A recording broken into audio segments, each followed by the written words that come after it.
গোটা মরশুমে মাত্র 52 রান, আরসিবি বিদায়ে কাঠগড়ায় ম্যাক্সওয়েল। আরও একটা ম্যাচ আর ব্যর্থ হলেন ম্যাক্সওয়েল। রাজস্থানের বিরুদ্ধে নকআউট ম্যাচে খেলতে নেমে ম্যাক্সওয়েলের গুরুত্বপূর্ণ সময়ে উইকেট দিয়ে ফিরলেন। তার আউটের পর তাকে কাঠগড়ায় তোলেন সমর্থকরা। গোটা মরশুমে তিনি মোট 52 রান করলেন, এটাই হারের কারণ বলে মত সমর্থকদের।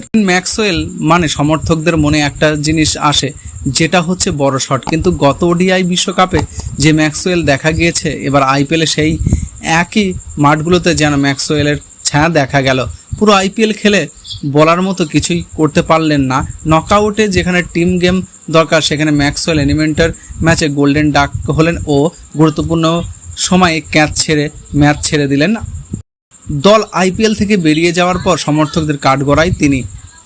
একটা সময় ম্যাক্সওয়েল মানে বিগ শো ধরা হতো, কিন্তু সেই ম্যাক্সওয়েল এখন আরসিবির কাছে হতাশার কারণ হয়ে গিয়েছে। এবার আইপিএলে প্লে অফে প্রবেশের 100% সুযোগকেও কাজে লাগাতে প্রবেশ করেছে প্লে অফে, যেখানে ম্যাক্সওয়েল নিয়মিত ছিলেন। কিন্তু আইপিএলের শেষ ম্যাক্সওয়েলের অবদান আতশ কাঁচ দিয়ে দেখতে হবে, আর এলিমেন্টারে তাকে আউটের পর কাঠঠোকের মুখে পড়েন তিনি। ম্যাক্সওয়েল এদিন ফেরার পর ইউসুফ পাঠান টুইট করে লেখেন, ম্যাক্সওয়েল কি করছে? কেভিন পিটারসন লেখেন, ওটা কি করলো? এটা বড় গেম, এখানে বড় প্লেয়ারদের পারফর্ম করতে হবে, নিজেকে সুযোগ দিতে হবে। গ্রিন ম্যাক্সওয়েল যা করেছে সেটা পর্যাপ্ত নয়। 3 সপ্তাহ আগে গ্রিন ম্যাক্সওয়েলকে নিয়ে একটি টুইট করেন প্রাক্তন তারকা পার্থিব প্যাটেল। তিনি লিখেছেন, গ্রিন ম্যাক্সওয়েলও আইপিএলের ইতিহাসে সবথেকে হাই পাওয়ার প্লেয়ার। রেকর্ড আশ্বিনের বলে এদিন ফেরার পর ম্যাক্সওয়েল আইপিএলের সবথেকে বেশি বা 0 রানে আউট হওয়ার রেকর্ড তৈরি করলেন। এতদিন এই রেকর্ড ছিল দীনেশ কার্তিকের, এবার তার সঙ্গে যোগ দিলেন ম্যাক্সওয়েল। দুজনে এখনও মোট ডাকের সংখ্যা 18টি। এরপর রয়েছেন রোহিত শর্মা, তার ডাকের সংখ্যা 17টি।